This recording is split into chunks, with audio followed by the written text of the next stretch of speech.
Welcome back to my YouTube channel. ನಾನಿವತ್ತು ಕಾಯಿಗಿನ ಮಾಡ್ತಾ ಇದ್ದೀನಿ. ವಿಡಿಯೋನ ಸ್ಕಿಪ್ ಮಾಡ್ದಲೇ ಎಂಡ್ವರೆಗೂ ನೋಡಿ. ಮೊದಲಿಗೆ 1.5 ಕಪ್ಪಷ್ಟು ಅಕ್ಕಿನ ತಗೊಂಡಿದ್ದೀನಿ. ನೀರಲ್ಲಿ 1 ಗಂಟೆ ಟೈಮ್ ಅಷ್ಟು ನೆನೆಸಿದ್ರೆ ಸಾಕು. ಒಂದು 3-4 ಏಲಕ್ಕಿ, ಒಂದು 2 ಕಪ್ಪಷ್ಟು ಕಾಯಿ ತುರಿ ಮತ್ತು 1 ಗ್ಲಾಸ್ ಹಾಲು, ಒಂದು 4-5 ಅಚ್ಚು ಬೆಲ್ಲ ತಗೊಂಡಿದ್ದೀನಿ. 1 ಗಂಟೆ ಆಯಿತು. ಅಕ್ಕಿ ನೀರಲ್ಲಿ ನೀಟಾಗಿ ನೆಂದಿದೆ. ಅಕ್ಕಿನ 2 ಸಲ ನೀಟಾಗಿ ನೀರಲ್ಲಿ ತೊಳ್ಕೊಂಡಿದ್ದೀನಿ. ನಾನಿವಾಗ ಮಿಕ್ಸಿ ಜಾರಿಗೆ ನೆನೆಸಿಟ್ಕೊಂಡಿರೋ ಅಕ್ಕಿ, ತುರಿದಿಟ್ಕೊಂಡಿರೋ ಕಾಯಿ ಮತ್ತು 3-4 ಏಲಕ್ಕಿ, ರುಚಿಗೆ ತಕ್ಕಷ್ಟು ಉಪ್ಪು, ಸ್ವಲ್ಪ ನೀರು ಹಾಕಿ ರುಬ್ಕೊಳ್ತಾ ಇದ್ದೀನಿ.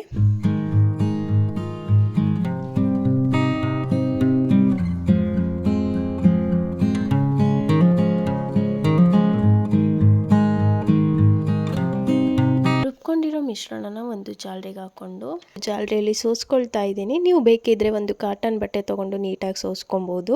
ಈ ಥರ ಮಾಡ್ಕೊಳ್ಳೋದ್ರಿಂದ ಸ್ವೀಟ್ ತುಂಬಾ ಸಾಫ್ಟ್ ಬರುತ್ತೆ. ಸೋಸ್ಕೊಳ್ದೇ ಇದ್ದರೂ ಏನೂ ಪ್ರಾಬ್ಲಮ್ ಇಲ್ಲ. ಕಾಯಿ ತುರಿ ಎಲ್ಲ ಹಾಕಿರೋದ್ರಿಂದ ಸ್ವಲ್ಪ ಬಾಯಿಗೆ ಸಿಗುತ್ತೆ ಅಂತ ಹೇಳ್ಬಿಟ್ಟು ನೀಟಾಗಿ ನಾನು ಸೋಸ್ಕೊಳ್ತಾ ಇದ್ದೀನಿ. ನೆಕ್ಸ್ಟ್ ಒಂದು ಸ್ಟೀಲ್ ಪಾಟ್ಗೆ 1 ಲೀಟರ್ ನೀರು ಮತ್ತು ಬೆಲ್ಲನ ಹಾಕ್ಕೊಂಡು ಕುದಿಸ್ಕೊಳ್ತಾ ಇದ್ದೀನಿ. ಇದನ್ನು ಪಾಕ ಥರ ಮಾಡ್ಕೊಳ್ಳೋದು ಬೇಡ.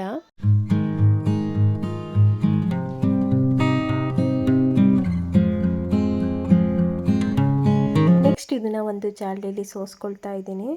ಬೆಲ್ಲದಲ್ಲಿ ಕಬ್ಬಿನ ನಾರು ಮತ್ತು ಕಲ್ಲಿನ ಪುಡಿ ಎಲ್ಲ ಇರುತ್ತಲ್ವ, ಹಾಗಾಗಿ ಇದನ್ನು ಸೋಸ್ಕೊಳ್ತಾ ಇದ್ದೀನಿ. ಈ ಬೆಲ್ಲದ ರಸನ ಒಂದು ದೊಡ್ಡ ಪಾತ್ರೆಗೆ ಹಾಕ್ಕೊಂಡು ಕುದಿಸ್ಕೊಳ್ತಾ ಇದ್ದೀನಿ. ನೋಡಿ, ಈ ಥರ ಕುದಿ ಬಂದಮೇಲೆ ಆಗಲೇ ರುಬ್ಬಿಟ್ಕೊಂಡಿದ್ವಲ್ವ, ಆ ಹಿಟ್ಟನ್ನು ಹಾಕ್ಕೊಂಡು ನೀಟಾಗಿ ತಿರುಗಿಸ್ಬೇಕು. ಇಲ್ಲ ಅಂದರೆ ಗಂಟು ಬಂದುಬಿಡುತ್ತೆ. ನಾವು ರಾಗಿ ಅಂಬಲಿ ಮಾಡಬೇಕಾದ್ರೆ ತಿರುಗಿಸ್ತೀವಲ್ವ, ಆ ಥರ ಗಂಟು ಬರದಂಗೆ ನೀಟಾಗಿ ತಿರುಗಿಸ್ತಾನೆ ಇರಬೇಕು. ನಾವು 1 ನಿಮಿಷ ಬಿಟ್ರೂ ಅದು ಫುಲ್ ಗಂಟು ಬಂದುಬಿಡುತ್ತೆ. ನಾವು ಹಿಟ್ಟನ್ನು ಸೋಸ್ಕೊಂಡಿರೋದ್ರಿಂದ ತಳ ಹಿಡಿಯೋದು ಇಲ್ಲಾಂದರೆ ಬೇಗ ಗಂಟಾಗಿಬಿಡುತ್ತೆ. ಹಾಗಾಗಿ ನಾವು ಕಂಟಿನ್ಯೂಸ್ ಆಗಿ ಅದನ್ನು ತಿರುಗ್ತಾನೆ ಇರಬೇಕು. ನೋಡಿ, ಈ ಥರ ಬಂದರೆ ಸಾಕು. ನೆಕ್ಸ್ಟ್ ಒಂದು ತಟ್ಟೆಗೆ ತುಪ್ಪನ ಸವರ್ಕೊಂಡು ನೀಟಾಗಿ ಇದನ್ನು ಫುಲ್ ಸ್ಪ್ರೆಡ್ ಮಾಡಬೇಕು.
ಈ ಥರ ಸ್ಪ್ರೆಡ್ ಮಾಡೋಕ್ಕೆ ಕಷ್ಟ ಅನಿಸಿದ್ರೆ ಕೈಗೆ ಸ್ವಲ್ಪ ತುಪ್ಪ ಹಚ್ಕೊಂಡು ಈ ಥರ ಸ್ಪ್ರೆಡ್ ಮಾಡ್ಕೊಬೋದು. ಇದನ್ನು ಸ್ಪ್ರೆಡ್ ಮಾಡಿದ್ಮೇಲೆ 2 ಗಂಟೆ ಟೈಮ್ ತಣ್ಣಗಾಗಲು ಬಿಡಬೇಕು. ನೋಡಿ, ಈ ಥರ ಬಂದಿದೆ. ಒಂದು ಚಾಕು ತಗೊಂಡು ನಿಮ್ಗೆ ಯಾವ ಶೇಪ್ ಬೇಕೋ ಆ ಶೇಪಲ್ಲಿ ಕಟ್ ಮಾಡ್ಕೊಳ್ಳಿ. ನಾನು ಈ ಶೇಪಲ್ಲಿ ಕಟ್ ಮಾಡಿಕೊಂಡೆ.